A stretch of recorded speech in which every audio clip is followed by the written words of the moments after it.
Okay, find what I'm after here. I did this video earlier and it was so messed up that I couldn't do it. Yeah, I couldn't publish it. It was bad. What we're doing is I'm setting up a set of Hornaday dies. They're 10 millimeter and 40 Smith & Wesson Hornaday reloading dies, and I just messed it up bad. When I say don't get distracted when you're reloading, don't get distracted when you're reloading. It was a mess. And making a video and reloading bullets is a big distraction. Trying to think of stuff to say and all that crap. Before I get started,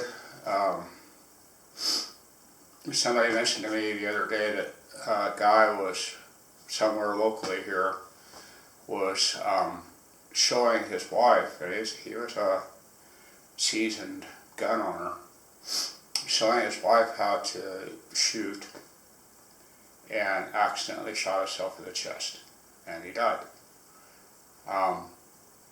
Always, when you pick up any handgun, even in a gun store, treat that gun like it's loaded. That's very, very important. If they're loaded, whether they are or not. Just remember that. It's a sad situation that does happen. A lot of kids and stuff, and then of course the Democrats or whoever blamed the gun did it. No, the person did not check to see if it was loaded or unloaded. Always treat your firearm, no matter what firearm it is, even a BB gun or a slingshot, as if it's loaded. But what I want to start this off, I have a concealed carry permit, and I don't very often carry, but I have one. If you're out or in your house, defending your house or something like that,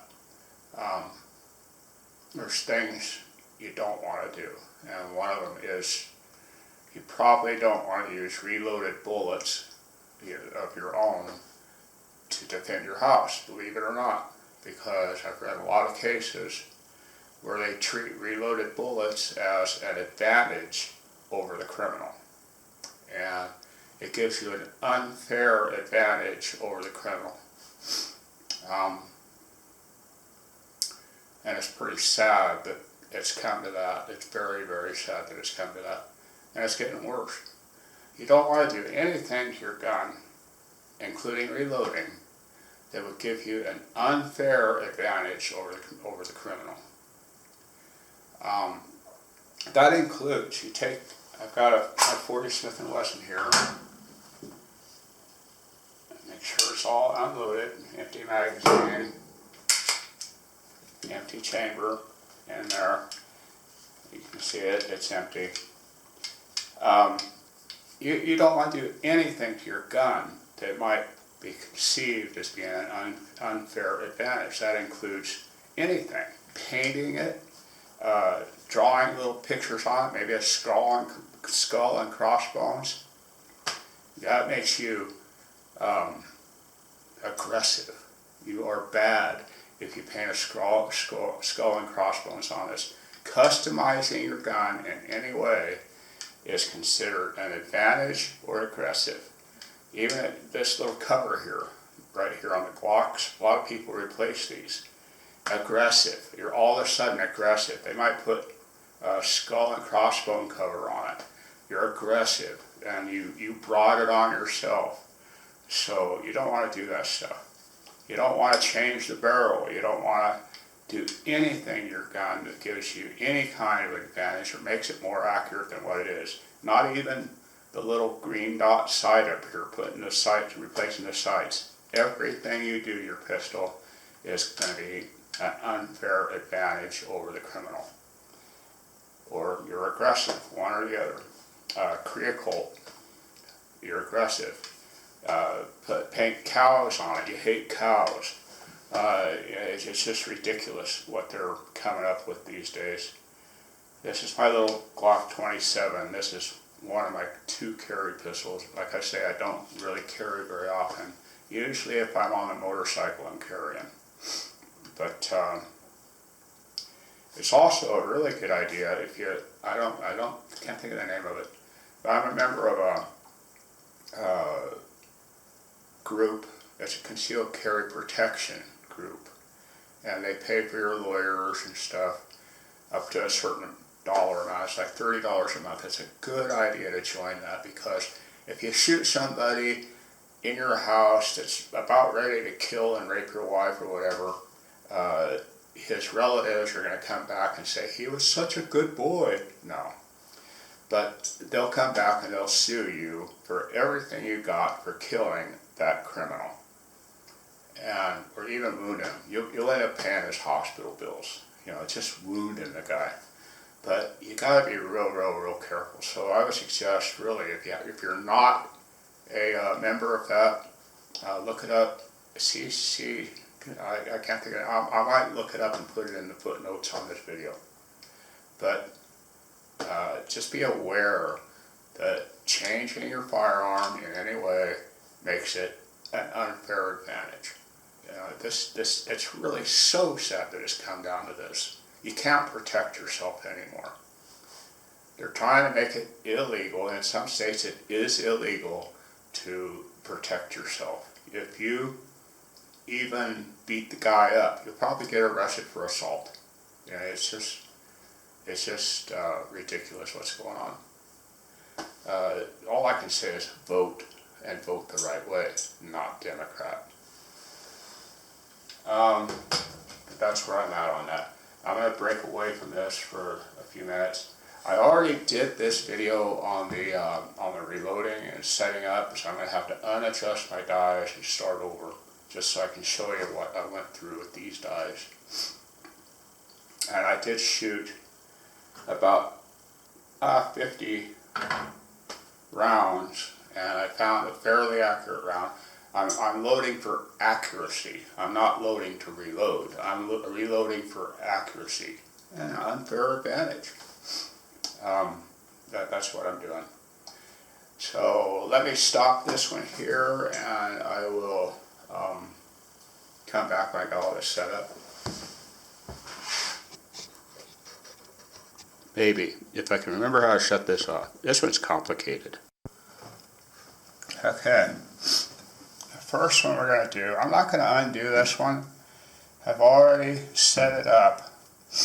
But what you do is you get this screwed in until you're just about even with the base between here and here. And you want your primer to come out right here. The primer punch is right here. You want it to come out about that much, maybe 3/8 of an inch. This die is different from RCBS. It has a crimp up here, a crimp nut. This just slides up and down. It doesn't screw in at all. It just slides up and down, and then this right here crimps it in place. Once you get it set, you screw that down in there.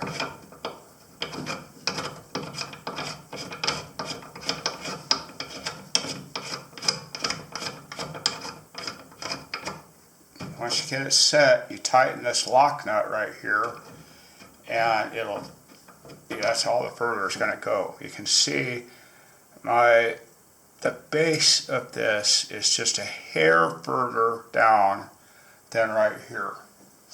You want to take your cartridge and put it in, and you test to look at the distance between the top of your shell holder and the bottom of the die.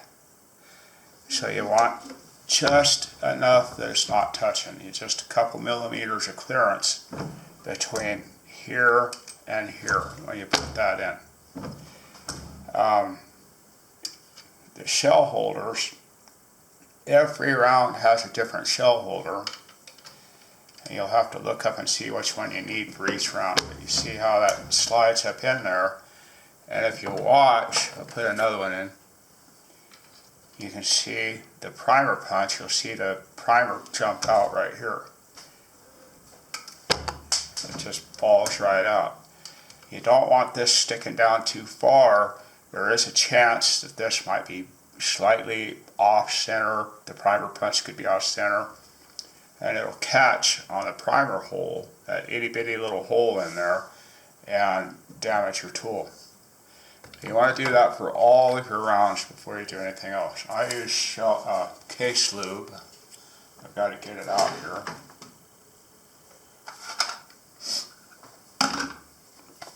This is my case lube pad.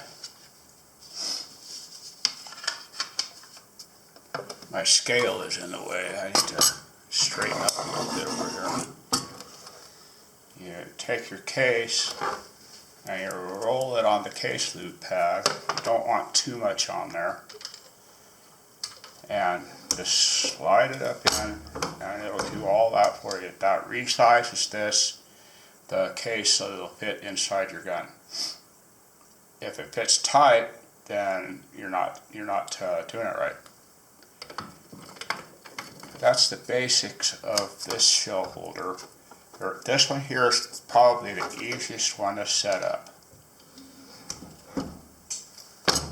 Okay, so there's that one.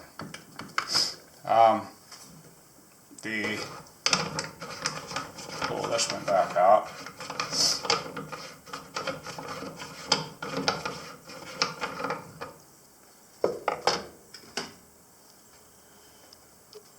This one, you can see up in there maybe, is the expander die. What you want this one to do is just screw it in. This one does not have an adjustment for the expander. The adjustment is the depth of the die. You get that one screwed down there, and what this one does is it opens up the neck. And find some rounds here. Where'd they go? I know I didn't use up all my rounds. It expands. Oh, there they are. Get some out, maybe.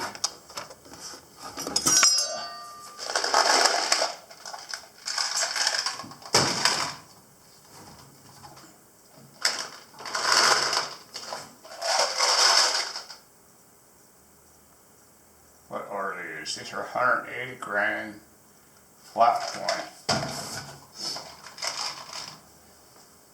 180 grain flat point, jacketed. This will not go in there. You see how it wiggles around there? It won't go in. So what you're going to do is you want to adjust this down until it just expands. Just keep doing that until it makes contact. Once it makes contact, you take your bullet and set it in there and see if it'll stay. So if that bullet won't stay there, it's not big enough. Screw it down a little bit more. It's not there yet. And this one, like I say, it's already adjusted. Oh yeah, I remember. I did not tighten this when I adjusted it, so we can do that.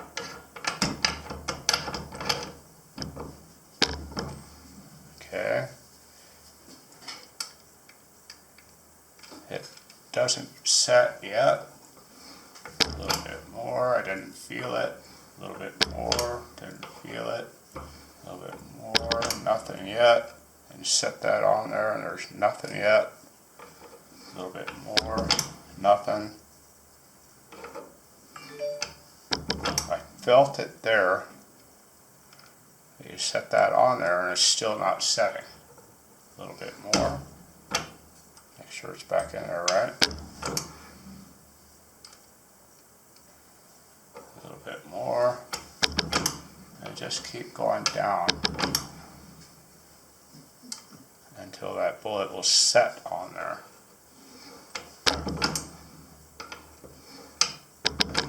It's getting close.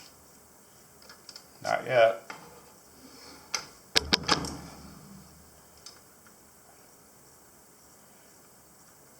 almost, but not quite. Now I'm going to really fine tune it.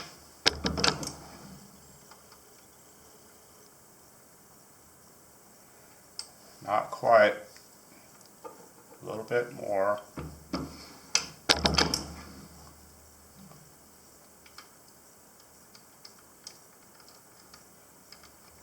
Not quite. A little bit more.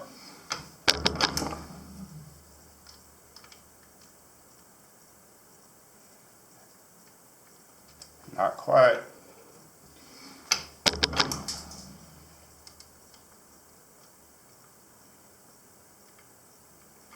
It sets barely.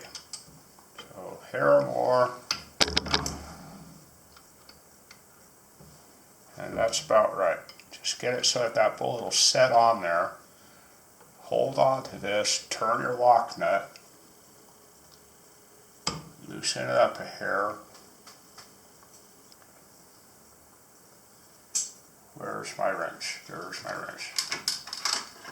This set of dies comes with an Allen wrench. Get in there, wherever it may be.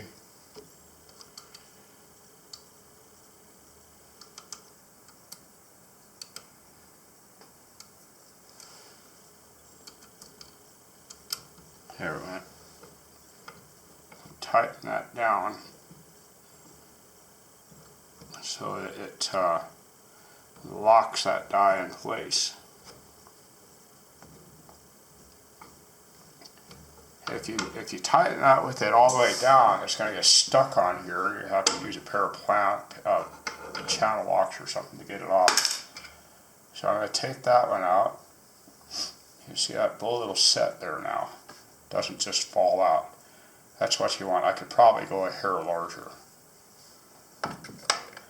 Take the next one. You want to try it a couple of times, make sure it's right.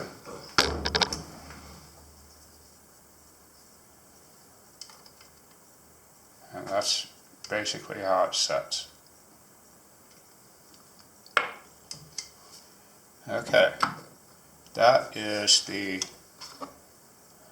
is the sizer die with the decapper, and this is the expander die. I'm going to pull those out.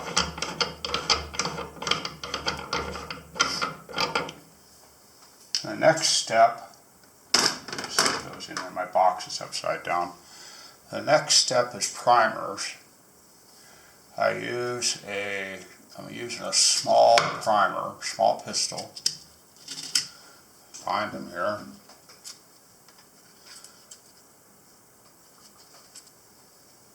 There might still be some in the tool. Nope. I'm going to cover up my case loop pad so it doesn't get dirty. Now I tried two different powders with this. I tried 231 and I could not get a good group. So I switched to, what did I switch to? I switched to HS6, and that gives me a much better group. You pour your primers into the primer tool, like so, and shake them around a little bit, and most of them will turn over. So you want them all face up, or the primer side up. Put your lid back on.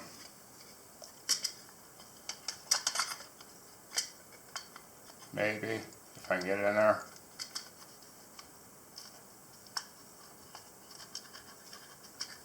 There we go.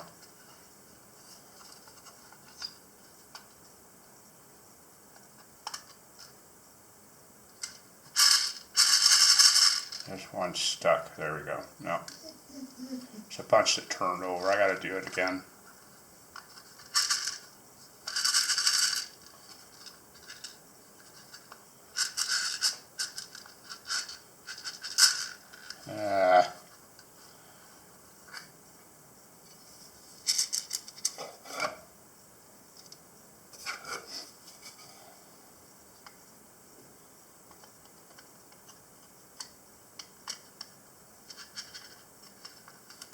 Okay, we got it locked in there.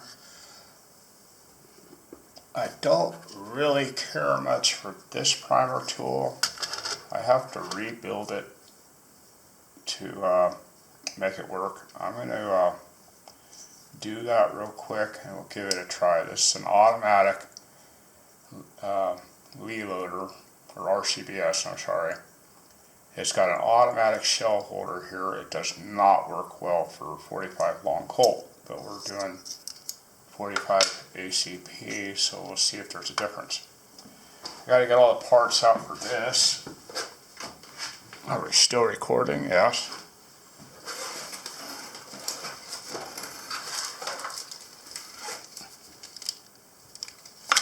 All the parts out.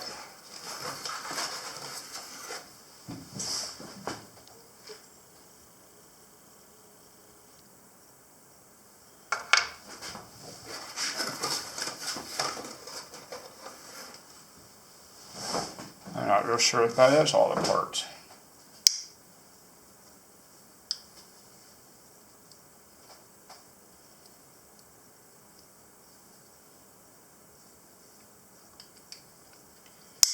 I don't really like this tool very much. Let me set this up and I'll be back. I like the old style better. This is the old style. And it has this piece right here. All you have to do is change this piece in the rod. This one's a pain in the ass to use. I'm going to shut this off while I try and figure this booger out. Okay, the primer tool is together. The white piece here, I'm going to put this black piece away and put this piece away and put this piece away in the box so that they don't get lost. The problem is I lost the black piece for this one, and I can tell you now that this one runs circles around this one.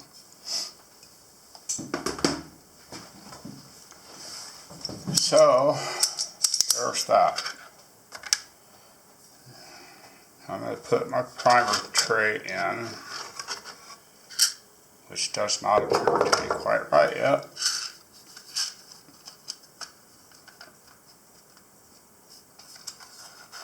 Okay, got it. Put the primer tray in, and you kind of shake it down and watch for a primer. Put your case in, it just slides in, and gently squeeze. You'll feel it. You will get a feel for this. You've got your primer in there now, and it's got to be flush.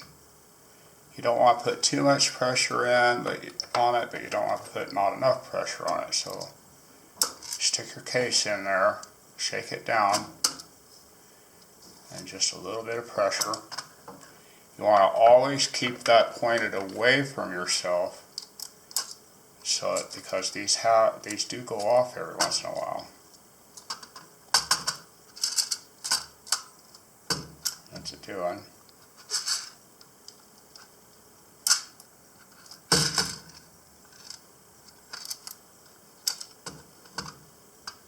Just a tight one there. It went in.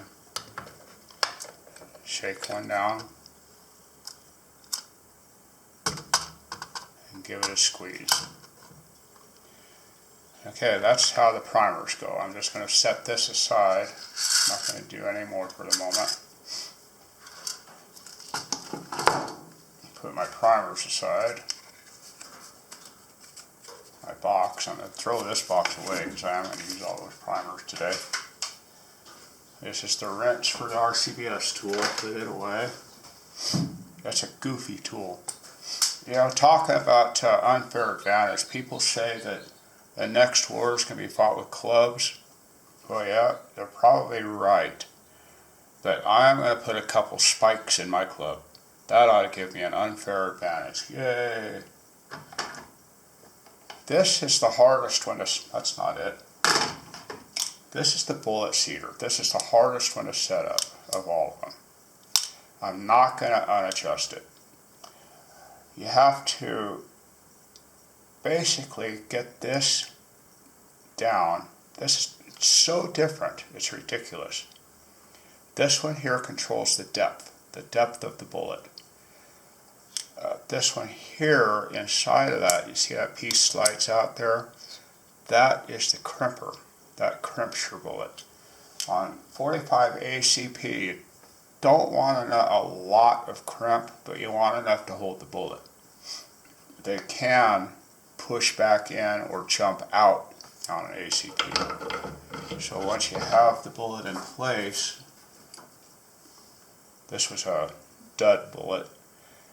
I put too much crimp on this one. You can almost see the crimp, and that was causing the gun to jam. So you just want enough crimp to hold it. You don't want a ton of crimp. So I can't use this bullet. There's no powder in it. So, but that kind of ruined it. Screw this down in there. I'm not going to unadjust it because this one was a pain in the butt to adjust. This one does not come all the way through. It does not. You can see the bullet holder bouncing in and out. So what we're going to do is I'm going to set my scale at 7.3 grains. I have to balance it first. Okay, it is pretty much.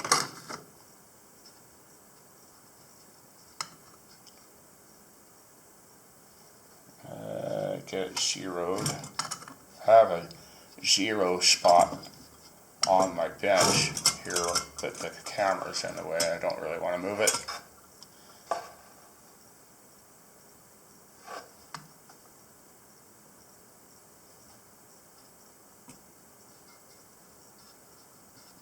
And that's zeroed 7.3.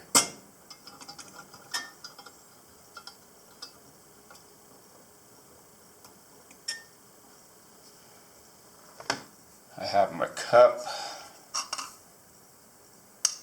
and a little bit of HS6 left in it. Oops, I spilled some.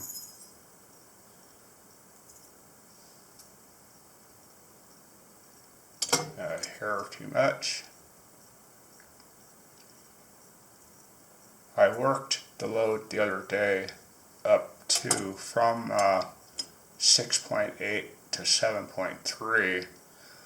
And started getting a good group at 7.3, or 7.2 rather. I did not load 7.3 yet. You take your case, your powder funnel,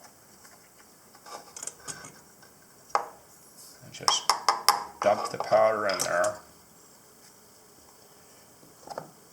I usually do all of my bullets at once, all of them that I'm going to shoot at whatever powder I'm going to use.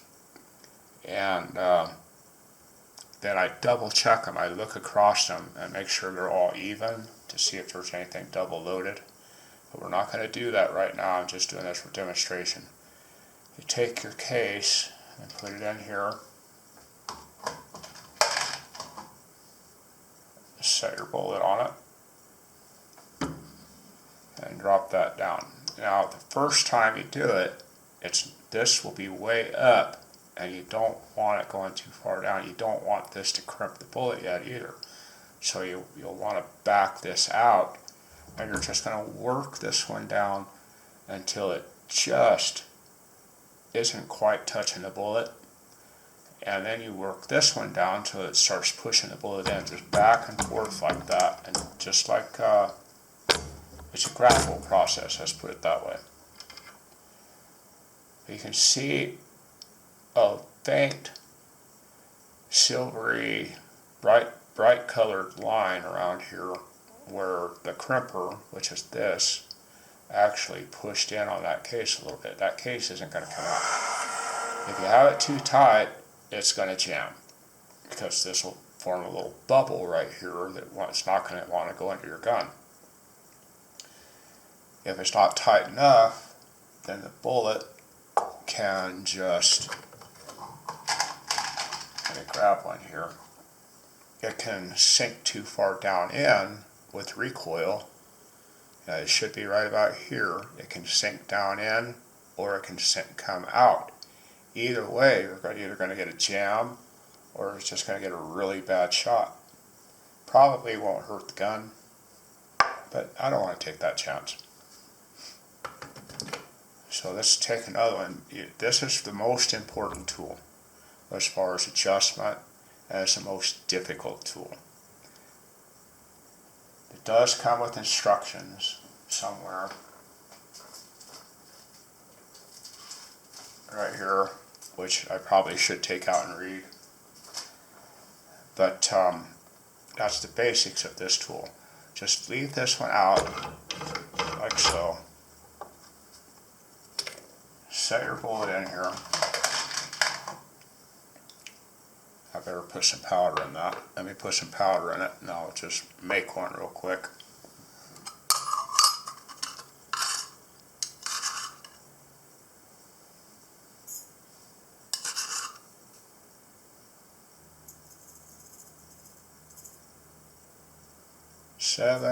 .3, that's about 9.9. Take a little out, a little more out, take some more out, take a bunch more out, and a whole bunch more.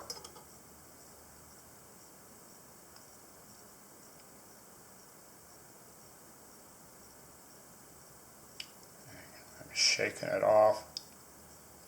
Oops. And that's about 7.3 right there. Set the powder and the spoon down. Get my funnel. Set that one aside. One thing you really absolutely do not want to do is get distracted. Because if you get distracted, you're going to make mistakes. And that's when problems start. Don't get distracted. And making a video is distracting.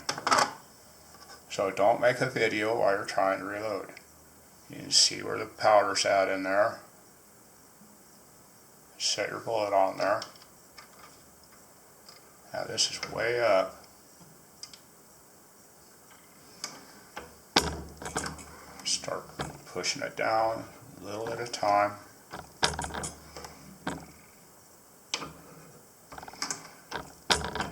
You'll have to, once you get the bullet where you want it, then you have to start working on the crimp. So you may want to back this out and just go down a few times until you get what you feel like is a crimp. You can go back up here and look at it and say, oh cool, I've got a little bit of a crimp there. And just keep working it. You can see it's just gradually pushing the bullet in. That's how you do that. Once you get it down there, you want to back this back out, work on your crimp. Then with the up, in the up position, screw this one back down until it's tight against the bullet, and tighten your lock nut. You'll probably ruin 2 or 3 bullets doing it the first time. Don't worry about it, it happens. That's the basics of that tool. I don't like the Hornadays. I don't think I do as much as I do the RCBS, and I don't even know where I got these or when I got these. I'm going to do one more.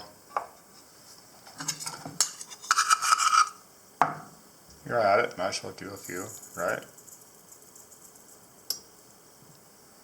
And you're going to get the hang of the scale also. Make sure your scale is zeroed.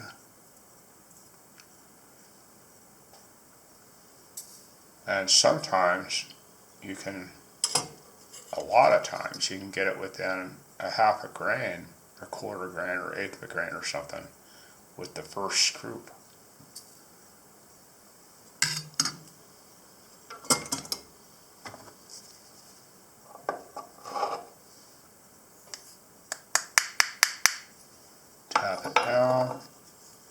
set everything aside.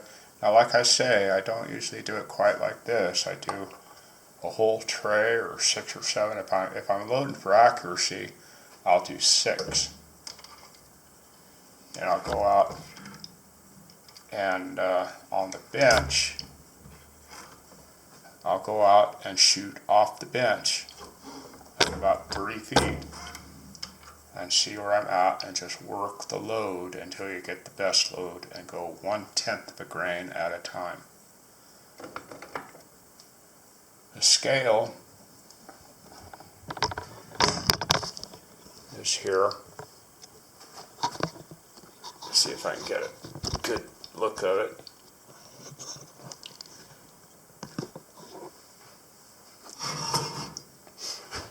This is an old RCBS scale. First thing you want to do is zero all of these. Put your tray on it. And down here's the 0. Adjust the foot until that's zeroed. Right there.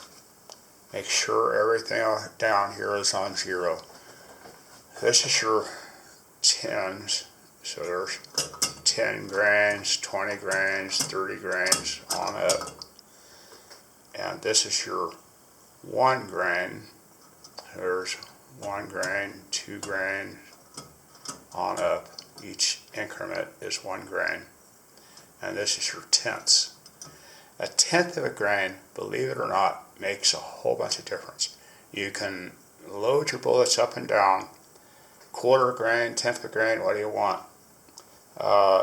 But go slow, just go slow. So I'm using 7.3 right now. That's how many grains I'm using in these. The books I follow, I like the spear. I've got a complete library of books. I use the Lee and the spear. I turn that camera around again.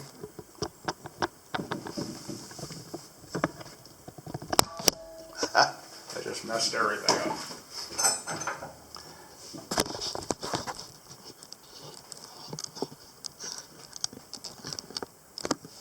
So I have here reloading manual number 14, which has quite a few bullets in it. And you can see the evolution of bullets if you buy. I would start with, if you want a bunch of books, start with the Spear number 9. That was my first book, and I learned so much about reloading out of that one. And then I have the Lee manual right here. But follow the instructions in the book to the letter. You don't want to create problems by thinking, well, I can double this load and just have a hell of a gun. No, it doesn't work that way. You end up with pieces of gun in your face, and that's no fun. This is the number 14 manual. I like like I say, I like the number 9 a lot, the Spear number 9, but it doesn't have 40 Smith & Wesson, it doesn't have 7.62 Russian, it doesn't have 7.62 by 34, it doesn't have a lot of rounds that I shoot. As evolution went on, these have more of the rounds, and there's more different kinds of rounds coming up every day. This doesn't have the, what is it, black something. It doesn't have that one in it, neither does this one. You have to keep buying books to keep up with the rounds that you shoot. Some people, like I shoot 45 ACP, 45 Long Colt, and 40 Smith & Wesson. I love my 7.62 by 54 Russian rifle. I like the 7.62 by 39 and of course the 223. Mini 14 is a fantastic gun. But that's where we're at. Get a manual first, read the manual cover to cover and learn about guns, learn about the history. Start with the spear number 9 and work your way up. Find the book that has your favorite round in it, and just do that. Every bullet is different. Every gun is different. I'm loading 40 Smith & Wesson right now for a Glock 27. Let me move this around.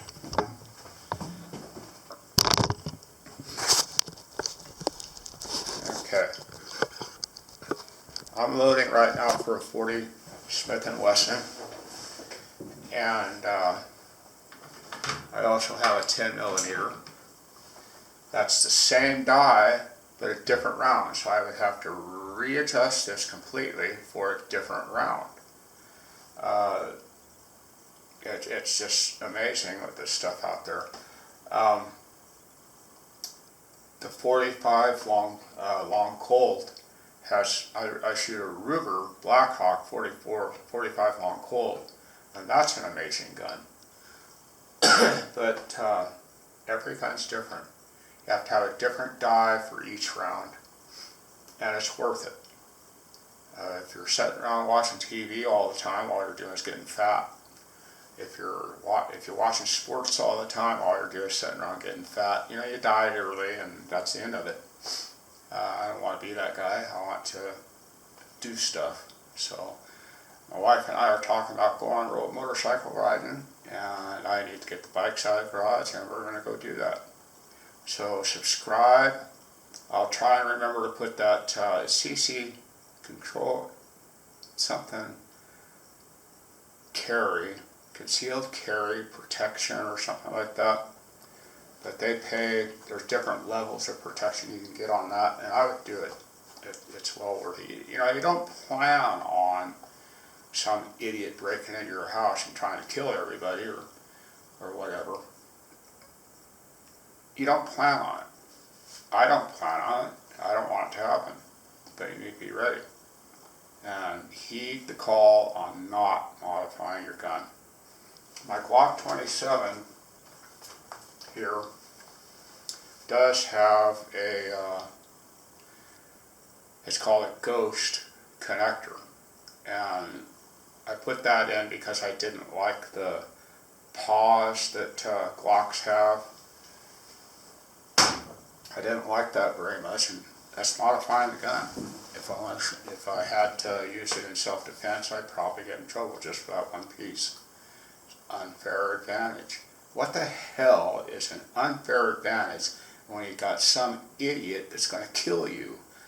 It's just lawyers. I mean, lawyers are horrible people. I don't like lawyers at all. But anyhow, that's where we're at. I can't think of anything else to tell you right now. So I'll end this video with a please subscribe, get more people to subscribe them, and we'll go from there.